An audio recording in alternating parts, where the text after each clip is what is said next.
Hi friends, সবাইকে welcome জানাই আমাদের চ্যানেল কেএফ সাকসেসে।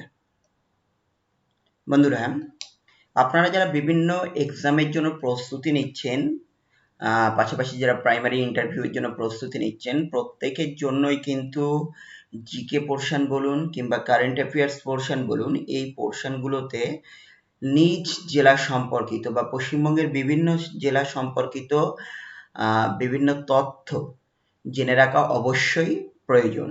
এবং সেই প্রয়োজনীয়তা থেকেই বেশ কিছু বন্ধুবান্ধব আমাদেরকে জানিয়েছেন যে বিভিন্ন জেলা সম্পর্কিত সঠিক আপডেটটা দিতে। তো তার প্রচেষ্টা কিন্তু পরপর আমরা আমাদের ভিডিওতে রাখছি। তো আজ আমরা যে ডিস্ট্রিক্টটা নিয়ে আলোচনা করব সেটা হলো পশ্চিমবঙ্গের একটা অন্যতম ডিস্ট্রিক্ট পূর্ব বর্ধমান। এই পূর্ব বর্ধমান জেলার সংক্ষিপ্ত পরিচয় আপনাদের সামনে আমরা তুলে ধরছি। তা দেখুন, প্রথমেই এই জেলা সম্পর্কে আমরা যেটা জানবো যে এই জেলা কবে গঠিত হয়। গঠিত হয় 7ই এপ্রিল 2017। 7ই এপ্রিল 2017। নামকরণের ইতিহাস দেখুন, জেলাটার নামকরণের ইতিহাস।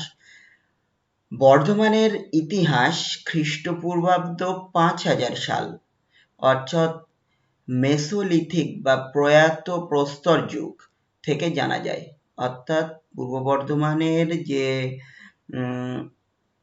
নামকরণ বা পূর্ব বর্ধমান জেলা সম্পর্কিত বা বর্ধমান জেলা সম্পর্কিত, আগে তো বর্ধমান ছিল 2017-এর আগে, এর বিস্তারিত তথ্য কিন্তু আমরা সেই মেসোলিথিক যুগ, যেটা খ্রিস্টপূর্ব 5000 সালের পুরনো একটা যুগ অর্থাৎ সভ্যতা, তখন থেকেই জানতে পারি। কিছু ঐতিহাসিক এই জেলার নামটি 24তম এবং শেষ জৈন তীর্থঙ্কর মহাবীরের নাম অনুযায়ী হয়েছে বলে মনে করেন, কারণ মহাবীর বর্ধমান নামেও পরিচিত ছিলেন, যিনি এই অঞ্চলে ধর্মপ্রচার করতে এসেছিলেন। অর্থাৎ বর্ধমান যে অঞ্চলটা, সেই অঞ্চলে কি করতে এসেছিল? ধর্মপ্রচার করতে এসেছিলেন। তারপরে দেখুন, আরো একটা এভিডেন্স যেটা আছে সেটা হলো অন্যভাবেও এই জেলার নামকরণ ব্যাখ্যা করা যায়। বর্ধমান, বর্ধমান কথার অর্থ যেটা বলা হচ্ছে সেটা হলো একটা সমৃদ্ধ অঞ্চল এবং ক্রমবর্ধমান অঞ্চল। অনেকের মতে বর্ধমান নামকরণটা সেইখান থেকে এসছে। এরপরে দেখুন, এখানে একটু দেখুন, আপনারা এই ম্যাপে বর্ধমান পোর্শনটা পুরোপুরি ভালোভাবে দেখতে পারবেন। দেখুন, পূর্ব বর্ধমান, পূর্ব বর্ধমান কিন্তু এই যে রিজিয়নটা আপনারা দেখতে পাচ্ছেন, এইদিকে এই যে পূর্ব বর্ধমান এই রিজিয়নটা, এর আশপাশের জেলাগুলো আপনারা north, south, east, West side অনুযায়ী সব দেখে নিতে পারবেন। তো আমরা যদিও সীমানা নিয়ে পরবর্তীতে আলোচনা করব, সেখানে আরো বিষয়টা বিস্তারিতভাবে আসবে। তো এখানে দেখুন একটু সীমানা, একটা দিকে আছে নদিয়া, একটা দিকে কি আছে? বাঁকুড়া, একটা দিকে হুগলি, আর একটা দিকে পশ্চিম বর্ধমান, বীরভূম, মুর্শিদাবাদের কিছুটা পোর্শন আছে। তো দেখুন, যদি আপনার এখানে বর্ধমান জেলা, পূর্ব বর্ধমান জেলার সীমানা বলতে হয়, তাহলে পূর্ব দিকে নদিয়া জেলা, দক্ষিণ দিকে হুগলি জেলা থাকছে, পশ্চিম দিকে পশ্চিম বর্ধমান ও বাঁকুড়া, এবং উত্তর দিকে মুর্শিদাবাদ ও বীরভূম। তাহলে আপনার সীমানা হয়ে গেল। আর একটা বিষয় এখানে মনে রাখা দরকার, সেটা হলো কর্কট ক্রান্তি রেখা এই জেলার মধ্যে 3টি জায়গার উপর দিয়ে গিয়েছে, যথাক্রমে আউশগ্রাম, ভাতার, পূর্বস্থলীর উপর দিয়ে গিয়েছে কর্কট ক্রান্তি রেখা। তাহলে 3টে জায়গার উপর দিয়ে গিয়েছে। কি কি? একটা হলো আউশগ্রাম, একটা হলো ভাতার, আর একটা কি, আর একটা যেটা বলা হয়েছে সেটা হলো পূর্বস্থলী। তাহলে এই যে ভাতার এরিয়াটা আপনারা দেখতে পাচ্ছেন, এরকম ভাবে কিন্তু আপনি এখানে পূর্ব বর্ধমানের গোটা যে থানা ভিত্তিক বলুন কিংবা ব্লক ভিত্তিক বলুন এরিয়া আছে, টোটালটা এখানে দেখতে পাবেন। তো সীমানা এবং কোন কোন জায়গার উপর দিয়ে কর্কট ক্রান্তি রেখা গিয়েছে সেটা কিন্তু মনে রাখা জরুরি, সেটা আপনাদের সঙ্গে শেয়ার করলাম। এরপরে আসুন, পূর্ব বর্ধমান জেলার যে বিভিন্ন রাজনৈতিক প্রেক্ষাপটগুলো আছে, অর্থাৎ কটা বিধানসভা আছে, কটা লোকসভা আছে, তারপরে আপনার জেলা পরিষদের সংখ্যা কটা, এই বিষয়গুলো আমরা একটু জেনে নিই। তো এখানে দেখুন, পশ্চিমবঙ্গের এই অন্যতম জেলা পূর্ব বর্ধমানের বিধানসভা সংখ্যা হলো 16টি। আপনারা এখান থেকে এই 16খানা বিধানসভা খুব সহজেই দেখে নিতে পারবেন।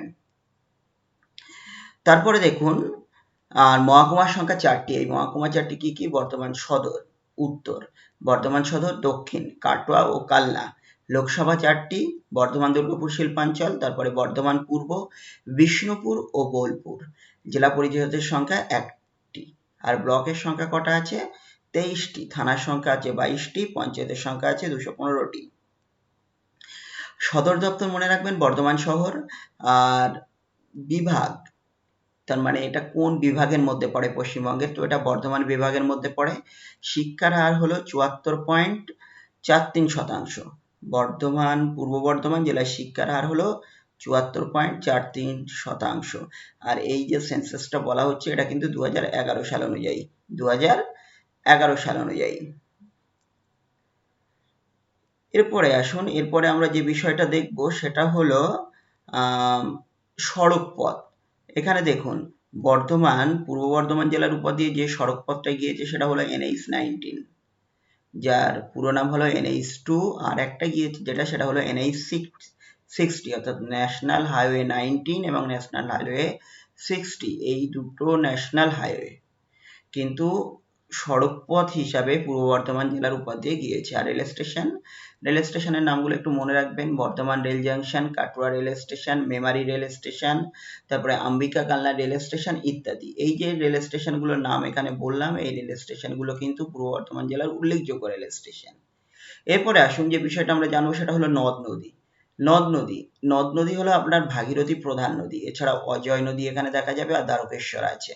অজয় নদী এবং দ্বারকেশ্বরও পূর্ব বর্ধমান জেলার মধ্য দিয়ে গিয়েছে। চাষাবাদ, এখানে ধান, গম, পাট ইত্যাদি যে ফসল, বিভিন্ন ধরনের তৈলবীজ, আখ, এগুলো কিন্তু প্রচুর পরিমাণে চাষ হয়। আর বিখ্যাত মিষ্টি আপনারা জানেন, রাজ পরিবারের সম্মানে প্রথমে প্রবর্তিত বর্ধমানে দুটি বিখ্যাত মিষ্টি, একটা হলো সীতাভোগ আর একটা হলো মিহিদানা। বর্ধমানে দুটো কিন্তু খুব বিখ্যাত মিষ্টি আছে, একটা হলো সীতাভোগ আর একটা হলো মিহিদানা। তাহলে আমরা নদ নদী সম্পর্কে জানলাম।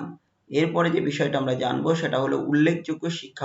দেখুন, পূর্ব বর্ধমান জেলার উল্লেখযোগ্য শিক্ষা প্রতিষ্ঠানের মধ্যে আমরা প্রথমে জানবো সেটা হলো বর্ধমান ইউনিভার্সিটি, তারপরে আছে Bardhaman Raj college, Bardhaman medical college, Chandrapur college, Kalna college, Katwa college, Memari college, Vivekananda Mahavidyalaya ইত্যাদি। এগুলো হলো উল্লেখযোগ্য শিক্ষা প্রতিষ্ঠান। এছাড়া আরো একাধিক কলেজ এবং আপনার স্কুল, সেগুলো তো আছেই, সেগুলো কিন্তু এখানে আলোচনায় রাখলাম না। উল্লেখযোগ্য যে কলেজ সেগুলো এখানে আলোচনা করে দিলাম। এরপরে আপনার যে বিষয়টা জানতে হবে সেটা হলো দর্শনীয় স্থান। তো এখানে দর্শনীয় স্থানের মধ্যে প্রধান যে দর্শনীয় স্থান বা প্রথম যে দর্শনীয় স্থান সম্পর্কে আমরা জানবো সেটা হলো কার্জন গেট। আমরা ভিডিওর শুরুতে যে ফটোটা ব্যবহার করেছি ওটা কিন্তু কার্জন গেট। কার্জন গেট, এখানে দেখুন কার্জন গেটটি 1902 অবলিক দিয়ে যেটা বলা হচ্ছে সেটা হলো 1903 সালে মহারাজা বিজয় চাঁদ মাহাতাবের রাজ্যাভিষেকের জন্য নির্মিত হয়েছিল। 1902-1903 সালে।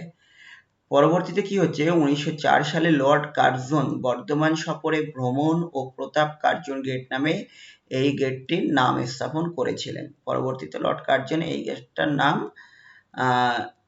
প্রতাপ কার্জন গেট নামে কিন্তু স্থাপন করেছিলেন। এটি বিজয় তোরণী নামেও পরিচিত। এই গেটটা কি হচ্ছে, বিজয় তোরণ নামে পরিচিত।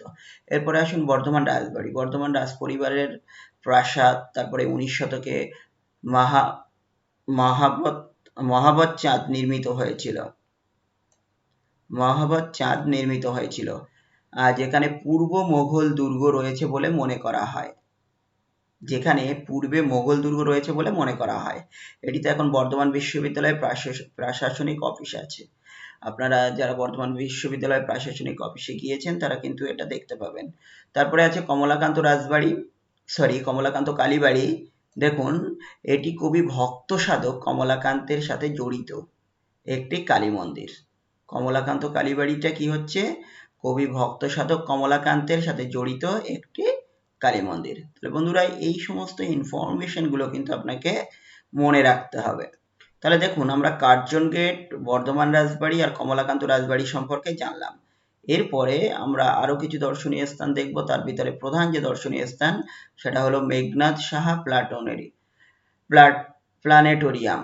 মেঘনাদ সাহা প্ল্যানেটোরিয়াম, দেখুন এখানে এটা 1994 সালে উদ্বোধন হয়েছিল। প্রধান উপকরণটি জাপান সরকার বর্ধমান বিশ্ববিদ্যালয়কে উপহার স্বরূপ দিয়েছিল। আর এছাড়াও রয়েছে 108 শিব মন্দির, তারপরে হলো কাঞ্চলেশ্বরী মন্দির, তারপরে আছে শেরশাহ কালো মসজিদ, তারপরে বর্ধমান বিজ্ঞান কেন্দ্র। এগুলো কিন্তু পূর্ব বর্ধমান জেলার উল্লেখযোগ্য দর্শনীয় স্থান। এরপরে আমরা যে জিনিসটা জানবো সেটা হলো উল্লেখযোগ্য ব্যক্তিবর্গ পূর্ব বর্ধমান জেলার। তো এখানে দেখুন তীর্থঙ্কর, জৈন ধর্মের প্রবর্তক, তারপরে আপনারা আছেন রাসবিহারী বসু, যিনি স্বাধীনতা আন্দোলনের সঙ্গে যুক্ত এবং অন্যতম নেতা। কাশিরাম দাস বাংলা ভাষাতে মহাভারত অনুবাদ করেছিলেন। এই কাশিরাম দাসের ফটো কিন্তু আমরা ব্যবহার করেছি একদম প্রথমে। তো কাশিরাম দাস ইনি বাংলা ভাষাতে কি করেছিলেন, মহাভারত অনুবাদ করেছিলেন। ইনি পূর্ব বর্ধমান জেলার একজন বিশিষ্ট ব্যক্তি। এছাড়া আছেন মালাধর বসু, ইনি বাঙালি কবি।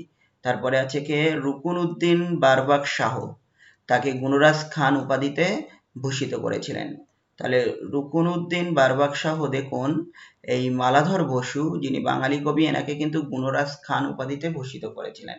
তো বন্ধুরা, পূর্ব বর্ধমান জেলার যে ইনফরমেশনগুলো আপনাদের সঙ্গে শেয়ার করার ছিল সেগুলো কিন্তু শেয়ার করলাম। আপনারা অনেকে বলছিলেন যে দুই জেলা ভাগ হওয়ার পরে মানে বর্ধমান জেলাটা পূর্ব বর্ধমান এবং পশ্চিম বর্ধমান হওয়ার পরে অনেক ইনফরমেশন নিয়ে প্রবলেম হচ্ছে। তো আমাদের দিক থেকে যতটা ইনফরমেশন আপনাদের সঙ্গে শেয়ার করার মতো ছিল, মানে যতটা আমাদের মনে হয়েছে শেয়ার করা দরকার সেটা আমরা শেয়ার করলাম। এরপরে আপনাদের যদি আরো কোনো প্রশ্ন থেকে থাকে কিংবা অন্য জেলা সম্পর্কে জানার থেকে থাকে, অবশ্যই আমাদের কমেন্ট সেকশনে এসে জানাবেন, আমরা তার অ্যান্সার দেওয়ার চেষ্টা করব। আর এই ভিডিওটা আপনাদের কেমন লেগেছে অবশ্যই জানাবেন। সকলে ভালো থাকবেন, সুস্থ থাকবেন এবং যে এক্সামের জন্য প্রিপারেশন নিচ্ছেন সেটা নিতে থাকুন। সকলকে ধন্যবাদ।